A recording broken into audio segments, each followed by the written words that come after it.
Oke teman-teman, selamat pagi. Assalamualaikum warahmatullahi wabarakatuh.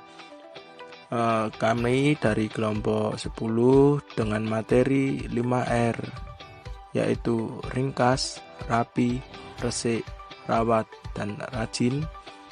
Izin mempresentasikan. Kami beranggotakan yang pertama Andre Sukma, yang kedua Denny Wijaya, yang ketiga Maulana Arbi, yang keempat Rizky Parananda, dan yang kelima saya sendiri Oka Sanjaya. Oke, materi yang pertama yaitu tentang pengertian dari 5R. Pengertian 5R yaitu suatu cara, metode untuk mengatur atau mengelola tempat kerja menjadi tempat yang lebih baik secara berkelanjutan. Nah, jadi yaitu metode yang kita gunakan di tempat kerja kita agar tempat kita kerja itu menjadi baik. Yang dimaksud baik itu kerja kita menjadi lebih efisien, lebih tertata, lebih rapi, lebih produktif, dan bisa lebih cepat. Sehingga kita bisa nyaman dalam bekerja. Ketika kita bekerja tidak nyaman, maka kita juga tidak akan produktif juga. Untuk selanjutnya yaitu penerapan 5R bertujuan untuk meningkatkan efisiensi dan kualitas tempat kerja yang sudah saya sebutkan tadi. Nah, dengan tujuan tersebut maka manfaat dari 5R yaitu yang pertama meningkatkan produktivitas karena pengaturan tempat kerja yang lebih efisien. 2. Meningkatkan kenyamanan karena tempat kerja selalu bersih dan menjadi luas atau lapang. Yang ketiga, mengurangi bahaya di tempat kerja karena kualitas tempat kerja yang bagus atau baik. Keempat, menambah penghematan karena menghilangkan berbagai pemborosan tempat kerja. Nah, dengan meningkatkan produktivitas sehingga kita dapat menghasilkan hasil kerja yang maksimal. Yang kedua yaitu meningkatkan kenyamanan. Nah, dengan yang sudah saya bilang tadi, dengan meningkatkan kenyamanan, maka kita akan lebih enjoy, lebih santai dalam bekerja, lebih tertata, lebih nyaman lagi, lebih enak dalam menjalani pekerjaan, mengurangi bahaya. Nah, kenapa bisa mengurangi bahaya? Dengan tempat yang kerja yang tidak rapi, barang-barang yang berserakan, maka resiko barang tersebut juga rusak. Kita juga mengalami kecelakaan, apalagi kalau yang membahayakan seperti misalkan kalau di industri itu ada minyak yang tumpah karena kesembronoan kita dalam menata tempat sehingga minyak tersebut dapat membuat kita terpleset. Nah, itu akan berbahaya juga. Ya, yang terakhir adalah menambah penghematan kerja. Nah, dengan menata barang-barang tersebut dengan rapi, dengan lebih efisien, sehingga tempat kerja kita meskipun tidak luas tapi dengan penataan yang maksimal maka itu akan menghemat tempat sehingga kita dapat lebih leluasa di situ. Nah, di perusahaan budaya 5R ini sudah banyak diterapkan. Meskipun kadang sebagian perusahaan sih masih banyak yang belum, tetapi dengan standar pemerintah untuk menekankan kepada perusahaan bahwa 5R ini sangat penting, kita harus menjaganya juga. Tidak jauh-jauh dari kita sendiri saja, untuk 5R ini kita bisa terapkan di mungkin sebagai contoh di bengkel kita atau di kelas juga, itu juga penting. Terus yang selanjutnya adalah yang pertama, R yang pertama, ringkas. Ringkas adalah memiliki barang yang diperlukan dan tidak yang diperlukan. Kita harus memilahnya barang tersebut antara barang yang masih kita gunakan atau saat ini belum kita gunakan, kita bisa simpan dulu, atau memang sudah tidak bisa digunakan, kita bisa membuangnya.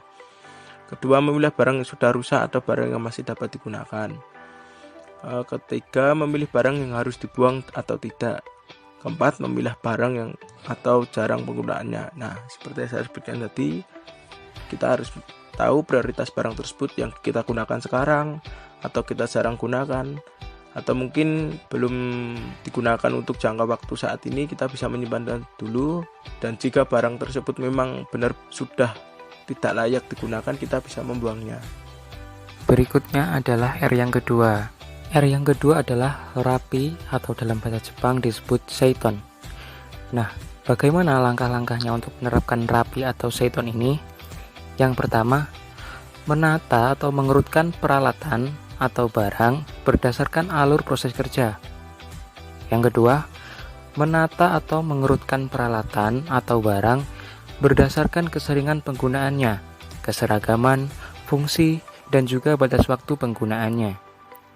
Yang ketiga, pengaturan atau pengendalian visual supaya peralatan atau barang mudah ditemukan, teratur, dan selalu pada tempatnya. Nah, ketika kita sudah melakukan hal-hal tersebut, diharapkan akan membantu proses kerja kita.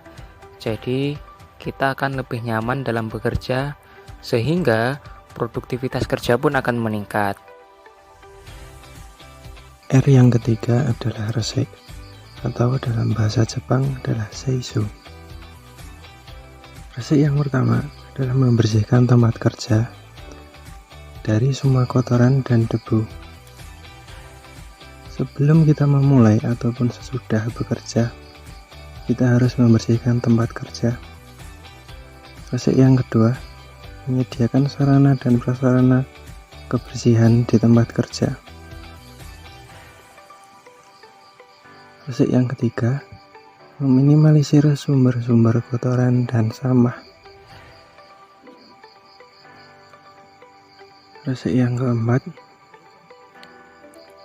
memperbarui atau memperbaiki tempat kerja yang sudah usang atau rusak. Yang selanjutnya adalah 5R yang keempat, yaitu rawat atau dalam bahasa Jepang disebut seiketsu. Seiketsu ini sendiri merupakan langkah dalam mempertahankan 3 kondisi di atas, yaitu seiri, seiton, dan seiso dari waktu ke waktu secara teratur. Bentuk atau upaya yang dapat dilakukan yaitu 1. Dalam hal ringkes atau seri, yaitu singkirkan atau buang yang tidak perlu. Yang kedua, dalam hal rapi atau seiton, yaitu letakkan segala sesuatu sesuai tempat dan fungsinya sejak awal dan ketika akan ditinggalkan. Dan yang ketiga, dalam hal resik atau seiso, yaitu membersihkan meja kerja dan sekitarnya dari sampah atau kotoran. Selanjutnya, yang kelima yaitu rajin atau shitsuke, yaitu mendisiplinkan diri untuk melakukan 4 hal di atas, antara lain ringkes atau seiri, singkirkan atau buang yang tidak diperlukan, kemudian rapi atau seiton, letakkan segala sesuatu sesuai tempat dan fungsinya sejak awal dan ketika akan ditinggalkan. Lalu resik atau seiso, bersihkan meja kerja dan sekitarnya dari kotoran ataupun sampah. Dan rawat atau seiketsu, pertahankan kerapian dan kebersihan meja kerja dan sekitarnya. Terima kasih. Sekian penjelasan dari kelompok kami mengenai langkah-langkah penerapan 5R di tempat kerja. Apabila ada kesalahan, mohon dimaafkan.